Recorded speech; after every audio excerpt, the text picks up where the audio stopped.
За сэтгүүлчдийн өнөөдрийн амгалан айлтгая. Өнөөдөр бүлэг хойрын дагуу хуралдаж хоёр асуудлыг хэлсэн.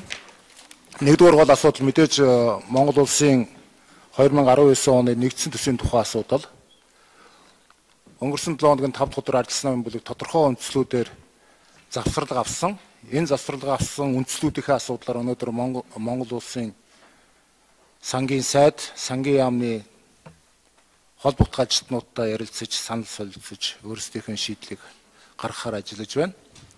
Хоёр дахь асуудал намын дотоод мэдээллийг сонсож, орон нутгийн сонгуулиар үүсэж байгаа асуудлаар бид нэр ярилцлаа. Тэгээ өнөөдрийнхэн бидний хэвлэл хуралдааныг арчсан намтай хамтарч хийж байгаа гэж ингэж ойлгож болно. Өнөөдрийн хэлсэн асуудлын гол сэдв төсөвтөө тойрсон асуудлаар хэд хэдэн зүйл дээр арчсан нам анхаарлаа хандуулж ажиллах нь зүйтэй гэсэн ийм байр суурийг илэрхийлж байгаа. Хамгийн нэгдүгээр төсөв өөрөө хуульд нийцсэн байх ёстой. Хуулийн зөрчил төсөв дээр гарсныг бол гарсан. Төсвийн тухай хуулийн 22 дугаар заалтыг зөрчиж, гадаадын зээл тусламжийн хөтөлбөр төслүүд төсвийн ерөнхийлөн захирагчаар дамжиж хэрэгжих ёстой зүйлийг ганц сайд дээр төвлөрүүлсэн хууль зөрчил үйл байна гэдгийг бид сануулж байгаа. Хоёрдугаар асуудал энэ жилийн төсөв маш өндөр төсөв. Орлого талаасаач тэр, зарлага талаасаач тэр, төсвийн алдагдал талаасаач тэр. Тийм учраас энэ төсөв үндсэндээ 20 оны сонгуул зориулагдсан хэд хөөсөрсөн төсөв болж хуурч байна гэж ингэж бид харж байгаа. Иймэрхүү төсвийн нөхцөл байдал 2010-аас 11 онд эдийн засгийн огцом өсөлтийн үед илэрч байгаад яг үнэхээр одоо инфляцийн огцом өсөлт, үнийн огцом хөөрөгдөлд Монгол орны хэрэглээ, тансаг хэрэглээ тэр дундаа ийм өдөөсөн ийм үйл явц болж өнгөрсөн. Одоо 19 онд давтагдах ийм нөхцөл боломж үүссэн байна гэж бид харж байгаа. Ялангуяа энэ зардлын 11 их найдын зардал бол энэ улс орны өнөөгийн нөхцөл байдлыг улам хөндрүүлэхийн тал руугаа явж байна. Төсвийн энэхүү өндөр зардал, өндөр орлогын хэмжээгээр өнөөдөр Монгол улсын эдийн засаг дахь юмны үн, инфляцийн өсөлт, долларын ханш бол сүүлийн ганцхан сарын дотор бол маш том хэлбэлцэж байгаа нь бол нэг том жишээ байна гэж бид ингэж харж байгаа. Эх жилийн төсөвт тусгадах ёстой хэд хэдэн зайлшгүй зүйлүүд ойлгомжгүй хуваараа үлдэж байна. Нэгдүгээр жижиг дунд үйлдвэрийн сан, энүүгээр дамжуулсан ажлын байрыг ямар бодлогоор Монгол улс цааш нэмэгдүүлэх чиг хандлагыг барих юм бэ гэдэг нь тодорхойгүй. Улсын их хурлын даргын энэ дээрээс хэлсэн үг урсгал зардлыг оронтойг нийт 10%-аар багасгах ёстой гэсэн энэ төсөв бол эсэргээрээ орж ирж байгаа энэ үйлдэл.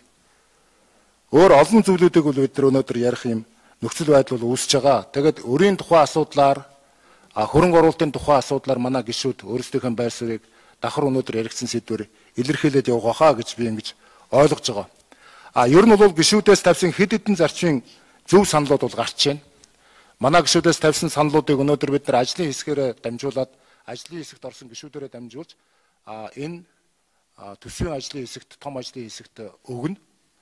Энэ дээр бол ялангуяа энэ хөрөнгө оруулалт сүүлийн үед маш огцом нэмэгдсэн 2 их найд руу өгч очиж байна. Энэ нийгмийн шин чанартай, дэд бүтцийн шин чанартай хөрөнгө оруулалт өөрөө төсвийн зардлын маш том дарамтыг учруулах юм нөхцөл байдлыг үүсгэж байгаа. Энэ том хөрөнгө оруулалт нь бол импортын запросыг, импортын хэрэглээг өдөөх юм гол сэжмэнд болж байгаа. Энэтэй холбогдуулаад бол одоо жишээлбэл Наран Туяа гишүүн өнөөдрийн хуралдаан дээр нэг тодорхой саналыг тавилаа. Төр хувийн хвшлийн түншлэлээр энэ нийгмийн шин чанартай хөрөнгө оруулалтуудыг хийлгэж болдгоо мó. Тэгэх юм бол төсөвт үүсэх ачаал буурах юм биш үү? Тэгэх юм бол энэ чанаргүй олон барилгууд төсвөөс мөнгө авдаг, хулгай хийдэг энэ асуудал байхгүй болох юм биш үү гэдэг асуудлыг бол албан ёсоор тавьж байгаа Арчсан намын бүлэг дэмжиж байгаа. Өнөөдөр Эрдэнэ гишүүний тавьсан асуудал, өрийн тухай асуудал бол маш их ноцтой байдалд хүрч байгаа. Энэ өрийг танаа манаа гэж ялгаж болохгүй гэдэг байр суурийг илэрхийлж байгаа. Үн ханшны тухай асуудлаар засгийн газрын сайдаас асуусан боловч энийг бол Монгол банк хариуцна гэсэн юм битүү хариултыг өгсөн нь бол эмзэглийг төрүүлж байгаа. Өнөөдөр засгийн газар Монгол банкны хоорондын уялдааг үгээсээ болж эдийн засгийн үйл ойлголт байдал үүссэн. Би та бүхэнд өнөөдрийн шатхууны үн ханш, валютын үн ханш яаж ганцхан сарын дотор хэлбэлцсэн бэ гэдэг тоог шууд хэлж өгье. ганцхан сарын дотор Америк долларын ханш 22 төгрөгөөр хэлбэлцлээ. Өөрөөр хэлбэл өнөөдөр өчигдрийн хооронд бол 5 төгрөгөөр огцсон өссөн үзүүлэлт бас гарсан. Хоёрдугаарт нь дизель түлшний үн 1 сарын өмнө 2125 байсан бол өнөөдрийн байдлаар 2245 хүрч 120 төгрөгөөр нэмэгдсэн байна. А92 бензиний үн 1 сарын өмнө 1820 байсан бол өнөөдөр 1885 болж 65 төгрөгөөр нэмэгдсэн байна. А95 бензиний үн 2160 байсан бол 2215 болж 55 төгрөгөөр тус нэмэгдсэн байна. Энэ огцом хөөрөгдөлт өнөөдөр ард түмний нуруунд дээр ачаа болж очиж байна. Үүнийг дагсан хэрэглээний үн улам өсөж байгаад засгийн газар өнөөдөр хариулт өгч чадахгүй сууж байгаа нь бол дэндүү хариуцлагагүй, бодлогогүй илэрлээ гэж бид ингэж харж байгаа. Тийм учраас Монгол банк засгийн газрын хоорондын уялдааны асуудлыг бид нар зайлшгүй бүлгээр эргэж хоёр байгууллагыг байлгаж ярилцах шаардлагатай гэж ингэж харж байгаа. Ерөнхий сайдад бид асуулга тавьсан. Энэ валютын ханшны талаар энэ 7 хоногт ерөнхий сайд энэ асуулгын хариуг бидэнд өгөх бах.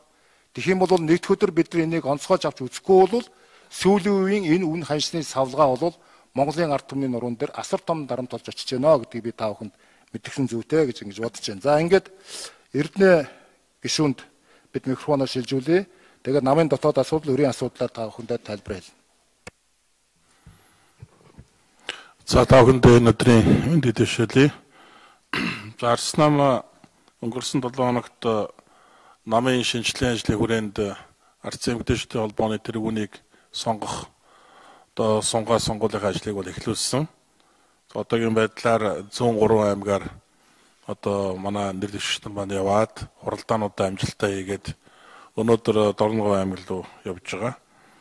За нийт энэ Арц эмэгтэйчүүдийн холбооны энэ тэргүүнийг сунгаанд нийт 21 аймаг 9 дүүргийн эмэгтэйчүүдийн хуралдан. За эндээс мөн 21 аймаг 9 дүүргийн тухайн аймаг дүүргийн эмэгтэйчүүдийн холбооны даргаыг сонгуульд авах явагдана. За ингээд 11 сарын 4-нд эцсийн дүн гараад 11 сарын 5-нд нийгэмд нийт гишүүдэд энэ сонгуулийн дүнг бол зарлж аль бисний дүн гарах юм аа.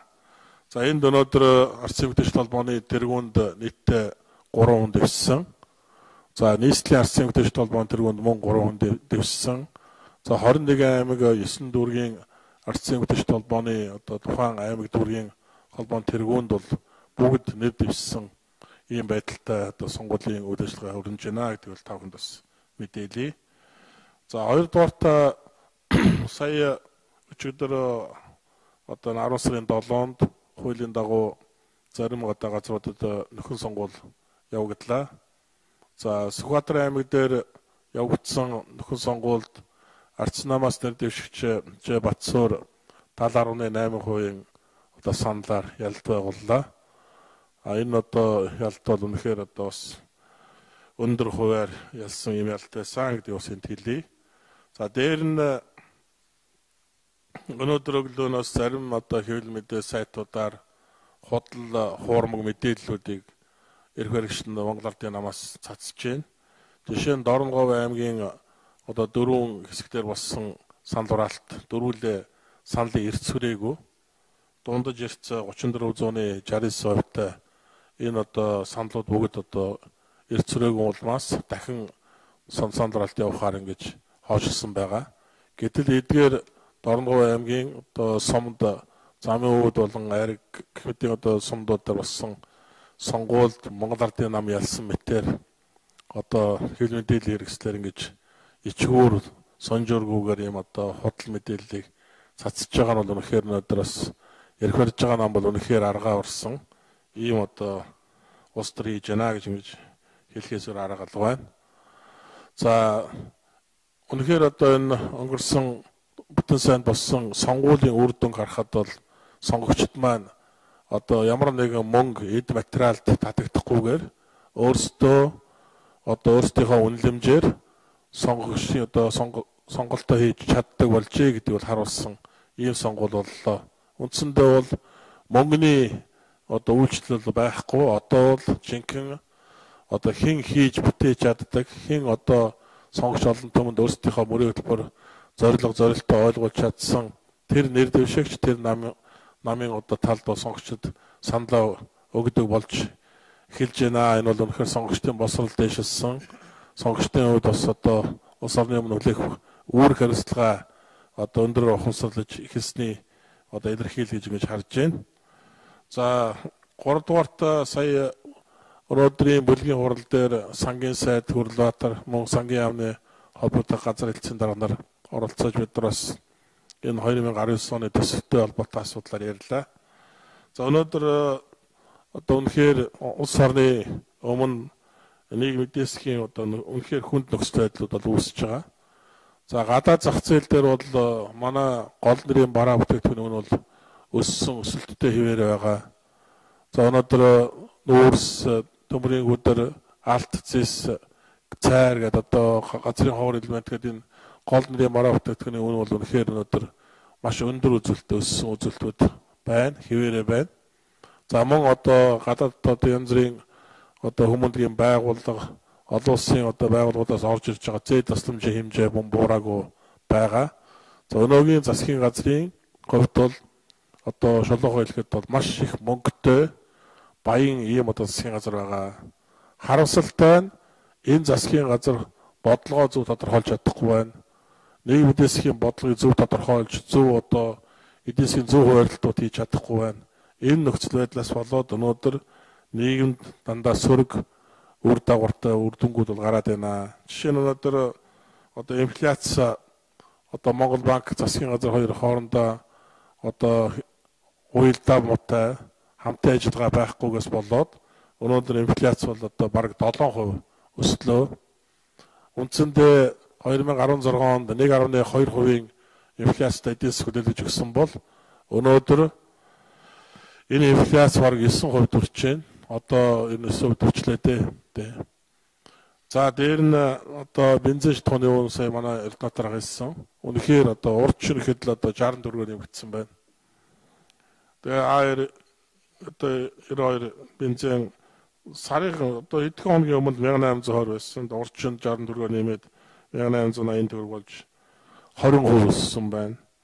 За 95 бензиний үн одоо бараг 28% өсчлөө. За хүнсний үнийн одоо индекс бараг 30% төгөж хурж ирж байна.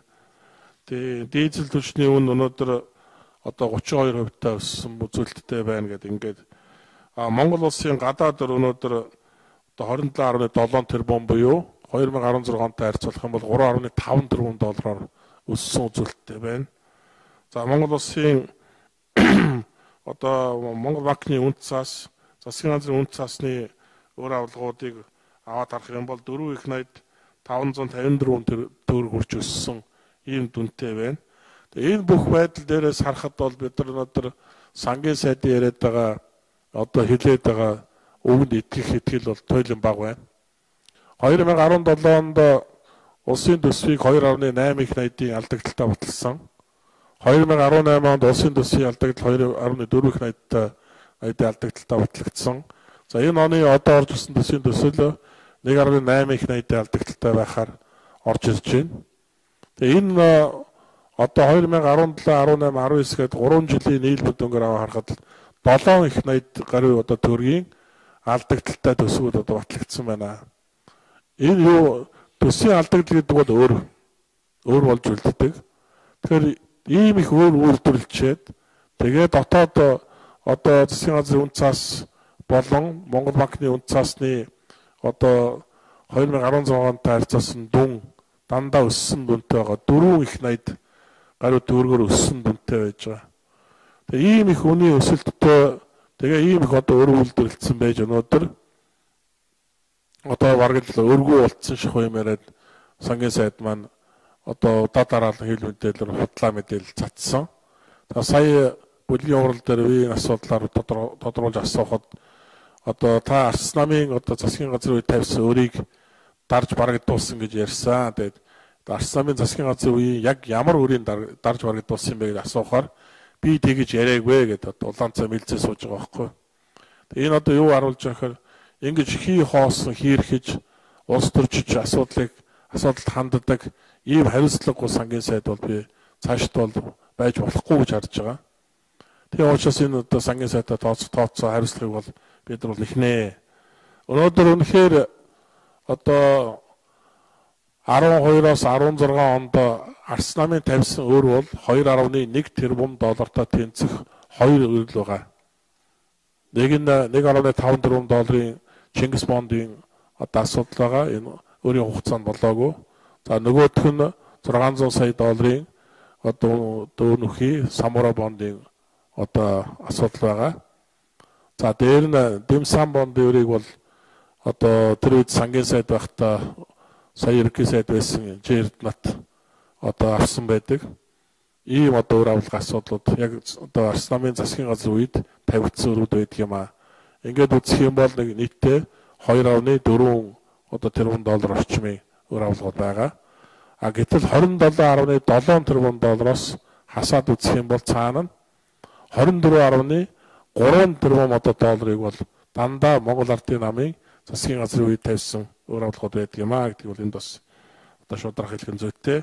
Өнөөдөр бол үнэхээр өр авлагын асуудал бол одоо өөрөөр улс төр хийх гэсэн, өөрөөр шоудах гэсэн ийм оролдлого бол маш гарч байна. 2 жилийн дотор 3.5 тэрбум долларын гадаад одоо засгийн газрын өрийг нэмэгдүүлчихэд тэгээ энэгээр чухам яг юу хийвэ? Ямар бүтээн байгуулалт хийв, ямар хөрөнгө оруулалт хийв гэдэг ингээд асуухаар ерөөсөө хийх үггүй сууж байгаа байхгүй. Тэгээд энийг ярихаараа өр дарсан гэдэг юм ярьдаг. А хэний одоо гадаад ямар одоо өр дарцсан юм бэ гэхээр тэрийг хэлж мэддэггүй. Сая 5.7 их 80-ийн өр дарсан оны эцэсгээ 6.6 их одоо 80-ийн өр дарж дуусна гэдэг юм ярьсан сангийн сайдаас би улаан цаа асуусан. За энэ өрний чинь хэдэн аль засгийн газар тавигдсан ямар өр зээлийг та дарсан юм бэ гэдээ асуухаар хэлж мэдэхгүй байгаа байхгүй юу. Танаа сангийн яамны нэг бас сэтэртэн туурайтан баахан дарганаар сууж ирсэн эдгээр бүгд хэлж мэдэхгүй. Тэгээ ийм хариуцлагагүй, мэдээлэлгүй, өөрсдөө дотоод өр авалгаа мэдэхгүй ийм сангийн яамнууд үйл ажиллагаа явуулж шít. Ийм хариуцлагагүй. Тийм учраас бид бол энэ дээр өөртөө холбоотой асуудлаар цаашдаач одоо улам илүү нарийн тодруулж иргэд олон түмэндээ бид нар нарийн одоо үнэн зөв мэдээллийг хүргэхийн төлөө ажиллах болно. За анхаарал тавьснаар л. За хөрөнгө оруулалтын асуудлаар хүргдэрж гисэн мэдээлэл. За тэгэхээр 2019 оны төсөв өргөн баригдсан байгаа. Тэгэхээр энэ төсөв дээр бол жижиг дунд үйлдвэрлэлийг дэмжих талаар бол нэг ч төрлийн төсөв суулгаагүй. Үе үеийн засгийн газар бол энэ дээр мөнгө суулгадаг. Тэгэхээр өнөөдөр бол энэ төсвийн орлогын нийт орлогын 82%-ийг нь татвараар бүрдүүлнэ гэж байгаа. Тэгэхээр нөөтийн урамшууллын систем ажилд орсноор энэ далд орлогууд ил болсон. Энтэй холбоотойгоор бол татвар хураалт бол маш өндөр хэмжээнд явж байгаа. Нэг талаараа бид нар бол энэ жижиг дунд үйлдвэрээс татвараа сайн авч чадж байна. Нөгөө талаараа тэр ажил нь явахгүйгаа тэр зарим нэгэн одоо аж ахуй нэгжийнхээ үйл ажиллагааг дэмжих тал дээр бол татварын бааз суурийг нэмэгдүүлэх тал дээр сангийн яам засгийн газар ажиллах хэрэгтэй байсан харамсалтай нэгээ хийж чадсангүй. Ер нь бол одоо гайгуухан явж байгаа үйлдвэрийг очиод харахтаар ихэнх нь бол одоо Чингис бондоос зээл авсан, хөгжлийн банкнаас зээл авсан тэр одоо аж ахуй нэгжүүд илүү одоо сайн үйлдвэрлэл явуулж байгаа гэдэг бас хэлэх зүйтэй. Тийм учраас энэ жижиг дунд үйлдвэрлэлийг дэмжих тал дээр сангийн яам засгийн газар хариуцлагатай ажиллах хэрэгтэй гэдгийг хэлье. За сангийн яам сайдаас бол махны үйлдвэрлэлийг дэмжих тал дээр асуулт асуусан. Нийтдээ бол 80 орчим сая толгой мал одоо Монгол улс одоо өнөөдөр тоологдож байна. Дээрээс нь 250 мянган айл өрх, 750 мянган одоо иргэн яг энэ одоо малынхаа үр шимээр амьдарч байна. Тэгэхээр энэ махны үйлдвэрлэлийг дэмжих тал дээр одоо ямар бодлого байна гэхээр ямар ч бодлого алгаа харин 4 ширхэг үйлдвэр барьж байна гэж ярьж байгаа. Хятадын зээлээр 4 ширхэг үйлдвэр барьж байна. Тэр нь одоо ямар үнэтэй гэхээр 18.9 сая доллар гэж. Тэр нэг үйлдвэр нь 18.9 сая доллар. Өөрөөр хэлбэл 48 тэрбум төгрөгөөр нэг үйлдвэр барьна гэсэн үг. Би шинэ Ховд аймгаар жишээ авъя. Ховд аймагт бол нийтдээ үсрээд 50 мянган малыг, бог малыг үйлдвэрийн аргаар нэдэлдэг. Гэтэл энэ хэмжээний үйлдвэрийг ISO хасаап нэвтрүүлсэн одоо энэ хэмжээний үйлдвэрийг бол 4.8 тэрбум төгрөгөөр барих байхгүй. 10 дахин багаар. Тэгэхээр энэ 80 сая долларыг 4 хүн ширхэг үйлдвэр авчирч одоо өндөр үнээр шахах биш. Яг тэр зөрүү мөнгийн яг энэ махны үйлдвэрлэлийг бол Монголын ямар ч одоо аж ахуйн нэгжүүд хийх боломжтой. Ямар ч дэлхийн одоо хүн амын иддэг бүх махан бүтээгдэхүүнийг монголчууд хийх боломжтой ийм орон. Энийг одоо монголчууд өөрсдөө хийх боломжтой. Гэтэл энийг ийм одоо үйлдвэр авчраа шахаал тэрнээрээ одоо махны үйлдвэрийг дэмжиж чинь гэж ярьж байгаа нь бол буруу байна гэж хэлье. Сүүлийн үед бол валютын ханш бол асар их нэмэгдэж байгаа. Энэ дээр бол Монгол банкны ерөнхийлөгч бол маш их хариуцлагагүй ажиллаж байгаа. Монгол банкны ерөнхийлөгч бол зөвхөн одоо нэг үзүүлэлтээ сайжруулахын тулд өнөөдөр хүртэл ажилласан. Өөрөөр хэлбэл валютын нөөцөө нэмэгдүүлсэн гэдэг 3 тэрбум төрөгсөн гэдэг тэр одоо сайн нэр зүүхийн тулд бүх бусад үйл ажиллагаагаа бүгдийг хайж байгаа. Дээрээс нь Монгол банк одоо сүүлийн үед бүх телевизээр ашигтай ажиллаж байгаа гэж сурталчилга хуулга явуулдаг болсон. Монгол банк ашигтай ажиллах ямар шаардлагагүй ийм одоо ашигын төлөө биш байгууллага. Тэгэхээр энэ одоо байдал дээр хязгаар дүгнэлт хийх юм бэ? Тэгэхээр Монгол банкны ерөнхийлөгч бол нэг зүйлийн төлөө их сайн ажил хийж байна. Өөрөөр хэлбэл авилгачдын төлөө маш их сайн ажил хийж байна. Авилгачид бол авилгаар авсан мөнгөө дансанд байршуулахгүй гэртээ аваач 30 доллар болгож хадгалдаг. Саяхан та нар бүхэн нэг санаж байгаа 1.3 сая доллар нэг хурандагийн гэрээс олсон. Тэр хүн нэг сар валютаа одоо гэртээ хадгалахад л 130 сая төгрөгийн ашиг болж шүү дээ. Монгол банкны ерөнхийлөгчийн буйнаар. Ийм л ерөнхийлөгчтэй байна. Тийм учраас энэ валютын ханшийг бууруулах талаар валютын ханш нэмэгдснээс болж энэ өргөн хэрэглээний барааны үн өссөн энэ одоо хариуцлагыг бас тодорхой хэмжээгээр хүлээх ёстой. Энэ нефт бүтээгдэхүүний үн өссөн энэ одоо хариуцлагыг бас Монгол банкны ерөнхийлөгч бас хүлээх ёстой. Энэ дээрээ бас засгийн газар энэ Монгол Ардын намын засгийн газар их хурл бол хариуцлага тоож ажиллах ёстой гэдгийг хэлье. За төсөвтэй холбоотой мэдээллийг манай гишүүд та бүхэнд өглөө.